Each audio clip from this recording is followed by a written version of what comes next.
नमस्कार दोस्तों, नवरात्रि के तीसरे दिन आपका स्वागत है। आज हम माँ चंद्रघंटा की पूजा करेंगे। माँ चंद्रघंटा शक्ति का तीसरा रूप है और उनका स्वरूप साहस और वीरता का प्रतीक है।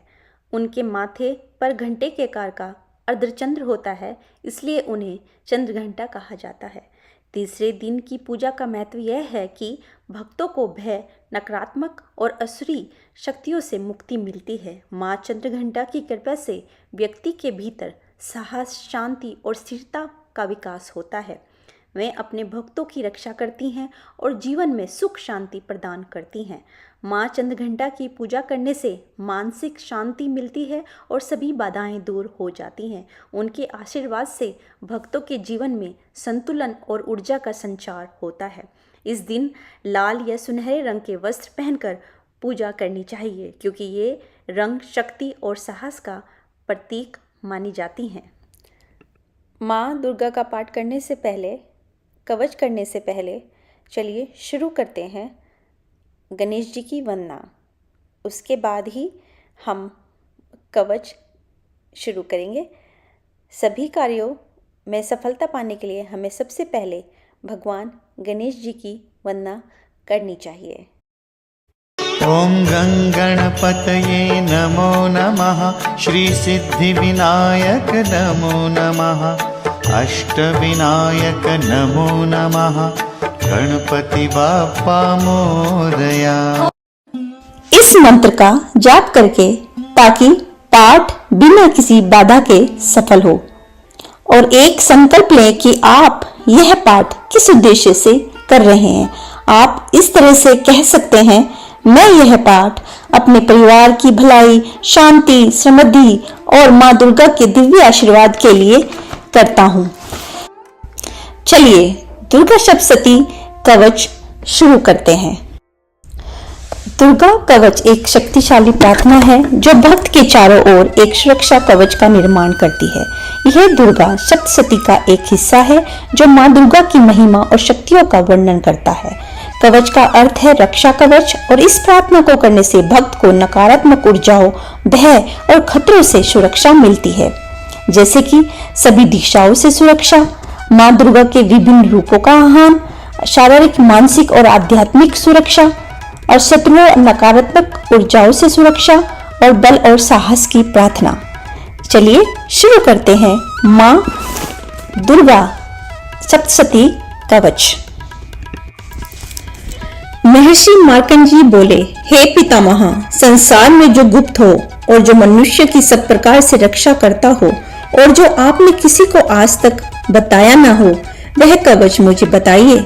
श्री ब्रह्मा जी कहने लगे, अत्यंत गुप्त व सब प्राणियों की भलाई करने वाला कवच मुझसे सुनो।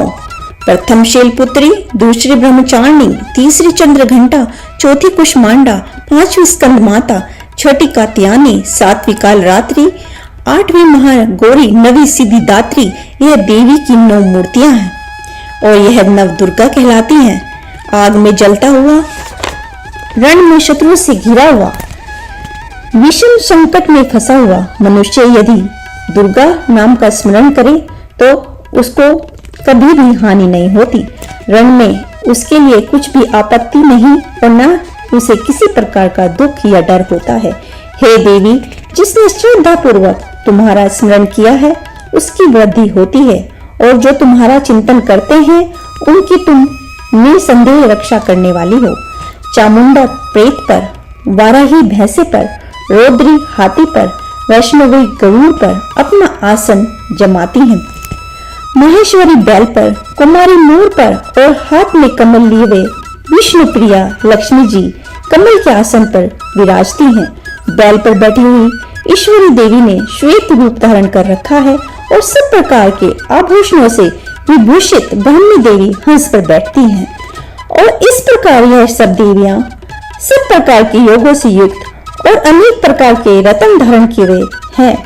भक्तों की रक्षा के लिए संपूर्ण देवियां रथ में बैठी तथा क्रोध में भरी हुई दिखाई देती हैं, तथा चक्र, गदा, शक्ति, हल, मूषल, खेटक और तोमर, परशु तथा पाश, भाला, त्रिशूल एवं उत्तम शारंग आदि शस्त्रों को दैत्यों की नाश करने के लिए, भक्तों की रक्षा करने के लिए और देवताओं के कल्याण के लिए धारण की हुई है। हे मां रौद्र, अत्यंत घोर पराक्रम, महान बल, महान उत्साह वाली देवी, तुमको मैं नमस्कार करता हूँ। हे देवी, तुम्हारा दर्शन दुर्लभ है तथा आप शत्रुओं के भय को बढ़ाने वाली है। हे जगदम्बिके, मेरी रक्षा करो। पूर्व दिशा में इंद्री मेरी रक्षा करें। अग्निकोण में अग्नि शक्ति, दक्षिण में वाराही देवी, नेत्र कोण में खंडक धारिणी देवी मेरी रक्षा करें। वारणी, पश्चिम दिशा में वायु कोण में मर्गवाहिनी, उत्तर में कुमारी और ईशान में शूलधारिणी देवी मेरी रक्षा करें। ब्राह्मणी, ऊपर की ओर से मेरी रक्षा करें। वैष्णवी देवी नीचे की ओर से मेरी रक्षा करें। और इसी प्रकार शिव पर बैठी चामुंडा देवी दसों दिशाओं में मेरी रक्षा करें। जया देवी आगे, विजया पीछे की ओर, अजिता बाईं ओर, अपराजिता दाहिनी ओर मेरी रक्षा करें। उद्योगिनी देवी शिखा की रक्षा करें तथा उमा शिर में स्थित होकर मेरी रक्षा करें। इसी प्रकार मस्तक में मालाधारी देवी रक्षा करें और यशवनी देवी मेरे बहों का संरक्षण करें। बहों के मध्य भाग में तिरंदा, नथुनों की घंटा देवी रक्षा करें। नेत्रों के मध्य में शाकनी देवी, तेरवाशनी देवी कानों की रक्षा करें। कपोलों की कालिका देवी और कानों के मूल भाग की भगवती शाकनी रक्षा करें। सुगंधा नासिका में और चर्चिका ऊपर के होठ में, अमृत कला नीचे के होठ की, सरस्वती देवी जीभ की रक्षा करें। कुमारी देवी दांतों की और चंडिका कंठ प्रदेश की रक्षा करें। चिंद्र घंटा गले की घंटी की और महामाया तालु की रक्षा करें। कामशी ठोड़ी की, सर्वमंगला वाणी की रक्षा करें। भद्रकाली गर्दन की और धनुधरी पीठ के मेरुदंड की रक्षा करें। कंठ के बाहरी भाग की नील गिरवा और कंठ के नली की नल कुबरी रक्षा करें। दोनों कंधों की कंडकनी और वज्रधारिणी मेरी दोनों बाहों की रक्षा करें। दंडनी दोनों हाथों की और अंबिका देवी समस्त अंगुलियों की रक्षा करें। शूलेश्वरी देवी संपूर्ण नखों की, कुलेश्वरी देवी मेरी कुशी की रक्षा करें। महादेवी दोनों स्तनों की, शोक विनाशनी मन की रक्षा करें। ललिता देवी हृदय की, शूलधारिणी उदर की रक्षा करें। कामनी देवी नाभि की, गुहेश्वरी कुह स्थान की, पूतना और कामिका लिंग की और महिषावाहिनी गुदा की रक्षा करें। संपूर्ण इच्छाओं को पूर्ण करने वाली महाबला देवी दोनों जंघाओं की रक्षा करें। विंध्यवासिनी दोनों घुटनों की और तेजस्वी देवी दोनों पांव के पृष्ठभाग की, श्रीधरी पांव की उंगलियों की, स्थलवासिनी तलवों की, दृष्टा कारणनी देवी नखों की, कृष्ण केशों की, बागेश्वरी वाणी की रक्षा करें। छिद्रों की, कोबेरी और तवचा की बागेश्वरी देवी रक्षा करें। पार्वती देवी रक्त, मजा, वसा, मांस, हड्डी की रक्षा करें। कालरात्रि आंतों की रक्षा करें। मुकेटेश्वरी पित्त की, पद्मावती कमल कोश की, चूड़ामणि कप की रक्षा करें। ज्वालामुखी नसों के जल की रक्षा करें। अभिदा देवी शरीर के सब जोड़ों की रक्षा करें। ब्रह्मणी मेरे वीर्य की, क्षेत्रश्री छाया की और धर्मधारिणी मेरे अहंकार, मन तथा बुद्धि की रक्षा करें। प्राण, अपमान, सम्मान, उदान, व्यान, रजस्ता देवी रक्षा करें। कल्याण सौम्य मेरे प्राण की रक्षा करें। यश, रूप, गंध, शब्द और स्पर्श इन विषयों का अनुभव करते समय योगिनी देवी मेरी रक्षा करें तथा मेरे सत्वगुण, रजोगुण, तमोगुण की रक्षा नारायणी देवी करें। आयु की रक्षा वाराही देवी करें। वैष्णव धर्म की तथा चक्रिणी देवी मेरी यश, कीर्ति, लक्ष्मी, धन, विद्या की रक्षा करें। इंद्राणी मेरे शरीर की रक्षा करें। हो हे चंडिके, आप मेरे पशुओं की रक्षा करिए। महालक्ष्मी मेरे पुत्रों की रक्षा करें। भैरवी मेरी पत्नी की रक्षा करें। मेरे पद की सुविधा तथा मार्ग की सामग्री देवी मेरी रक्षा करें। राजा के दरबार में महालक्ष्मी तथा सब और व्यापक रहने वाली विजय देवी चारों ओर से मेरी रक्षा करें। जो स्थान रक्षा से रहित हो और कवच में रह गया उसकी पापों का नाश करने वाली जयंती देवी रक्षा करें। अपना शुभ चाहने वाले मनुष्यों को बिना कवच के एक भी पग नहीं जाना चाहिए, क्योंकि कवच रखने वाला मनुष्य जहाँ जहाँ भी जाता है उसे वहाँ उसे अवश्य धन लाभ होता है तथा विजय प्राप्त करता है। वह जिस अभिष्ट वस्तु की इच्छा करता है वह उसको इस कवच के प्रभाव से अवश्य मिलती है और वह इसी संसार में महा ऐश्वर्य को प्राप्त होता है। कवचधारी मनुष्य निर्भय होता है और वह तीनों लोकों में मान्य होता है। देवी का यह कवच देवताओं के लिए भी कठिन है। जो नित्य प्रति नियम पूर्वक तीनों संध्याओं को श्रद्धा के साथ इसका पठन पाठन करता है उसे देव शक्ति प्राप्त होती है। वह तीनों लोकों को जीत सकता है तथा काल मृत्यु से रहित होकर 100 वर्षों तक जीवित रहता है। उसकी लूता, चर्म रोग, विस्फोटक आदि समस्त व्याधियां समूल नष्ट हो जाती हैं और स्थावर, जखम तथा कृत्रिम विष दूर होकर उनका कोई असर नहीं होता तथा समस्त अभिचारिक प्रयोग और इस तरह के जितने यंत्र, मंत्र, तंत्र इत्यादि होते हैं इस कवच के हृदय में धारण कर लेने से नष्ट हो जाते हैं।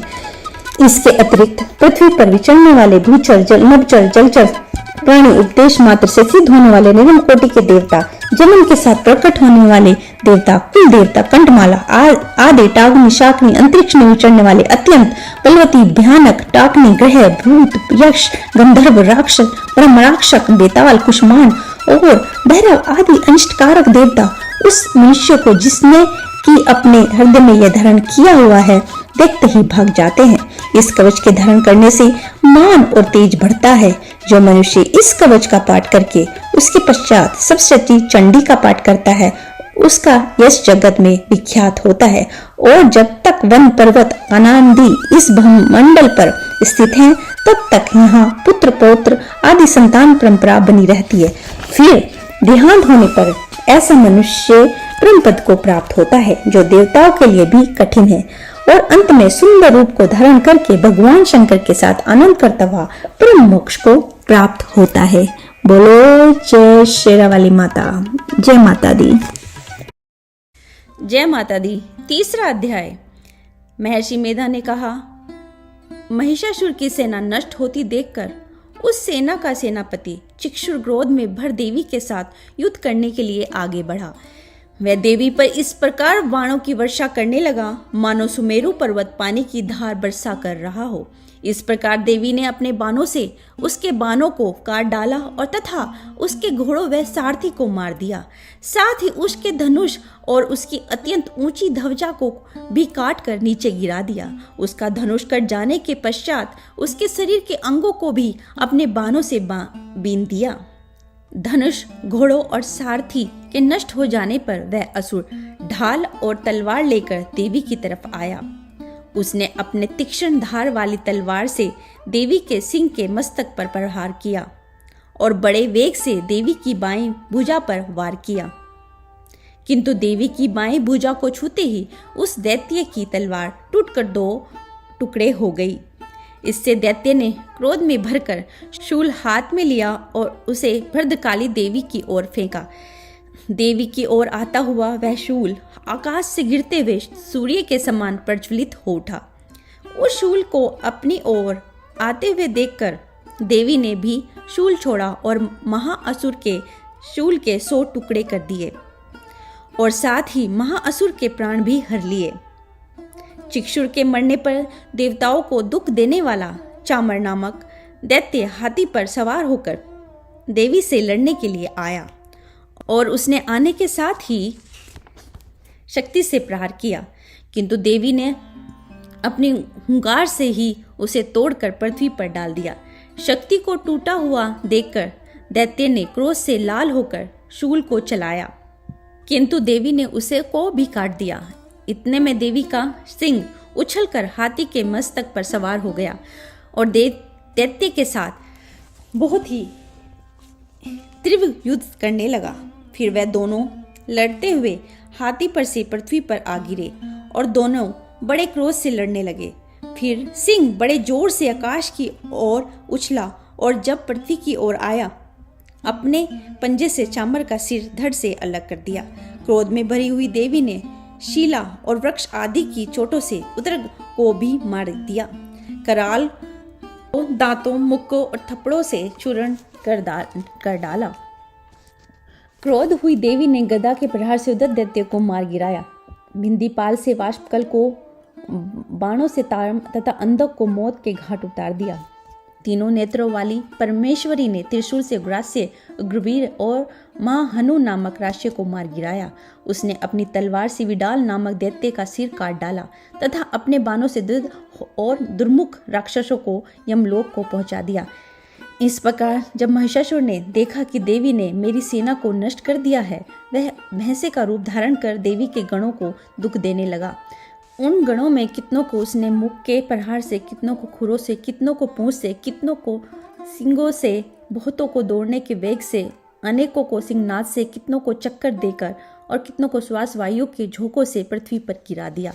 वह दैत्य इस प्रकार गणों की सेना को गिरा देवी के सिंह को मारने के लिए दौड़ा। इस पर देवी को बहुत गुस्सा आया।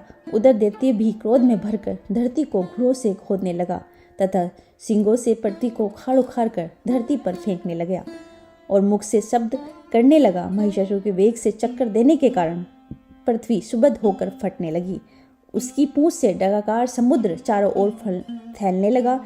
हिलते हुए सिंगों के आघात से मेघ खंड हो गए और श्वास से आकाश में उड़ते हुए पर्वत फटने लगे। इस तरह क्रोध में भरे हुए राक्षस को देख चंडिका को भी क्रोध आ गया और उसके मारने के लिए क्रोध में भर गई।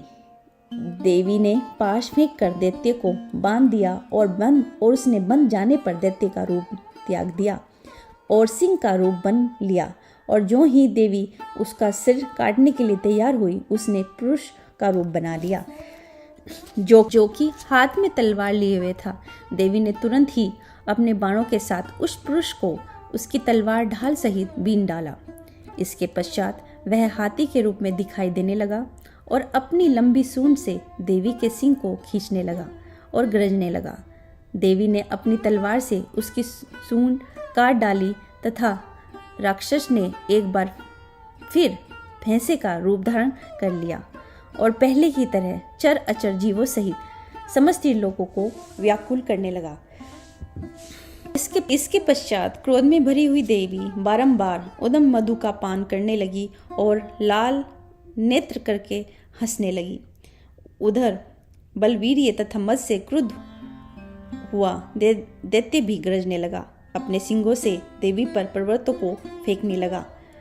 देवी अपने बाणों से उसके फेंके हुए पर्वतों को चूर्ण करती हुई बोली, ओ मूक, जब तक मैं मधुपान कर रही हूँ तब तक तू गरज ले और उसके पश्चात मेरे हाथों तेरी मृत्यु हो जाने पर देवता गरजेंगे।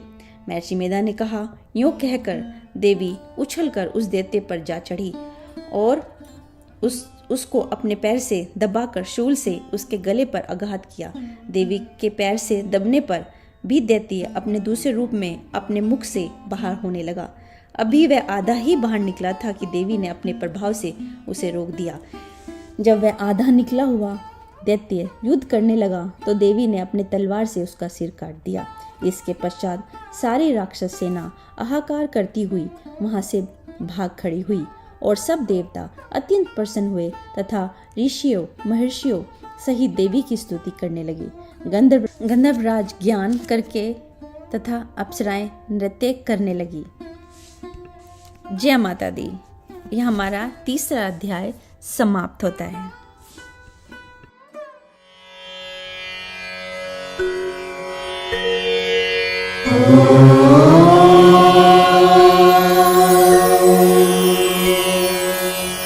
पिंडज प्रवरारूढ़ा चंदकोपास्त्र कैर्युता प्रसादं तनुते मह्यं चंद्रघंटेति विश्रुता।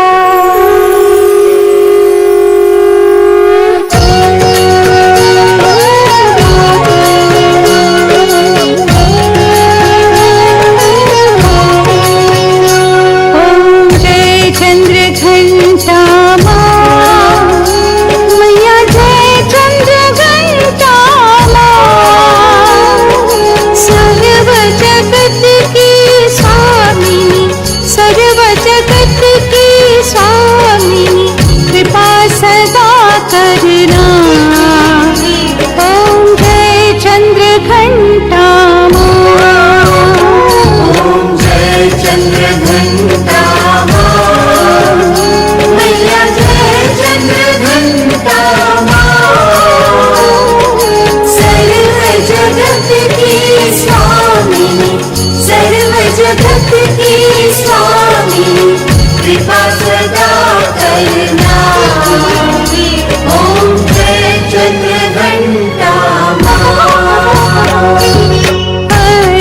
चंद्रमा थे पर रूपति सुंदर,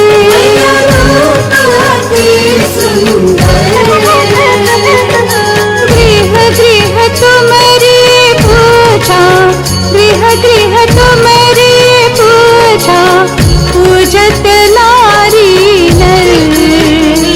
ओम जय चंद्रघंटा माँ। तृतीय नवरात्रों में माँ का ध्यान करो, माँ का ध्यान करो। माँ से ममता पाओ, माँ से ममता पाओ, जयकारा करो। ओम जय चंद्रघंटा माँ। 10 भुज धारिणी मैया असुरों का नाश करे,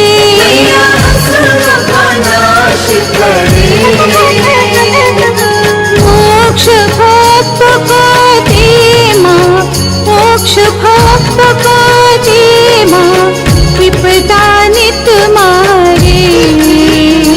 ओम जय चंद्रघंटा माँ। खड्ग खपर धारिणी जग जननी है माँ,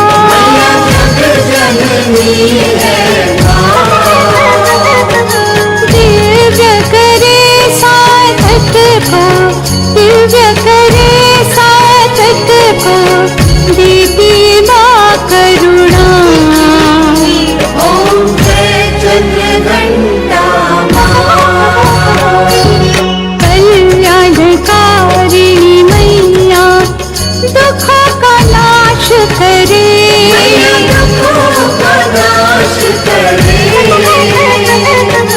मंगल मंगल नित हो, मंगल मंगल नित हो, जो माँ पूजा करे। ओम जय चंद्रघंटा माँ। अनुपम रूप माँ का धर्म सदा ही बढ़े, धर्म सदा ही बढ़े। काज सफल करो माता, काज सफल करो माता, द्वारे तेरे खड़े। ओम जय चंद्रघंटा माँ। श्रद्धा पुष्प माँ को नित अर्पण करो,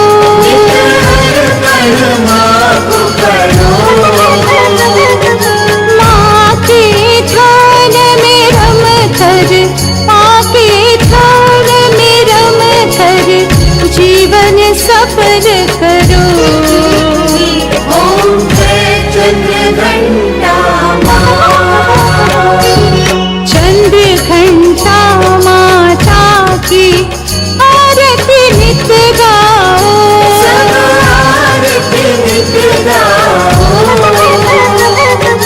कामना पूरी होगी, कामना पूरी होगी, माँ की शरण आओ। ओम जय चंद्रघंटा माँ। ओम जय चंद्रघंटा माँ। मैया जय चंद्रघंटा माँ। सर्व जगत की स्वामिनी, सर्व जगत की स्वामिनी, कृपा सदा करना। ओम जय चंद्रघंटा माँ। ॐ द्यौ शान्तिरन्तरिक्षग्नि, शान्ति पृथिवी, शान्तिरापः, शान्तिरोषधयः, शान्तिः वनस्पतयः, शान्तिर्विश्वे देवाः, शान्तिर्ब्रह्म शान्तिः सर्वगं शान्ति शान्तिरेव शान्तिः सा मा शान्तिरेधि ॐ शान्ति शान्ति शान्ति। अब शांति पाठ के बाद हम करते हैं क्षमा याचना। हे परमेश्वरी, मेरे द्वारा रात दिन सहस्त्र अपराध होते रहे हैं, अतः आप मुझे अपना सेवक समझकर कृपा पूर्वक मेरे उन अपराधों को क्षमा करो। न तो मैं आह्वान करना जानती हूँ, न विसर्जन करना जानती हूँ, और न पूजा करना जानती हूँ। हे परमेश्वरी, मुझे क्षमा करो। हे सुरेश्वरी, मैंने जो मंत्रहीन, क्रियाहीन और भक्तिहीन पूजन किया है वह सब आपकी दया से पूर्ण हो। सैकड़ों अपराध करके भी भक्त आपकी शरण में आकर केवल जगदम्ब कहकर ही मोक्ष को प्राप्त करते हैं, जिसे ब्रह्मादि देवगण भी पाने में असमर्थ होते हैं। हे जगदम्बिके, मैं अपराधी हूँ किंतु आपकी शरण में आई हूँ, अतः इस समय मैं दया का पात्र हूँ। तुम जैसा चाहो वैसा करो। अज्ञानवश या बुद्धि भ्रम होने के कारण भूल से कुछ भी मैंने कम या अधिक कर दिया हो, हे देवी, हे परमेश्वरी, सब अपराध क्षमा करो और प्रसन्न हो जाओ। हे जगत माता, हे कामेश्वरी, हे सच्चिदानंद स्वरूपिणी परमेश्वरी, आप प्रेम पूर्वक मेरी यह पूजा स्वीकार करो और मुझ पर प्रसन्न हो। आप गुप्त से गुप्त की रक्षा करने वाली हो। आप मेरे किए हुए इस जप को ग्रहण करके मेरे सभी अपराधों को क्षमा करो। हे देवी, हे महेश्वरी, आपकी कृपा से मुझे सिद्धि की प्राप्ति हो। जय माता दी। इसी तरह हमारा तीसरा अध्याय समाप्त होता है। कल मिलते हैं माँ की महिमा जानने के लिए चौथे अध्याय में। तब तक के लिए माँ आप पे कृपया बनाए रखे। जय माता दी।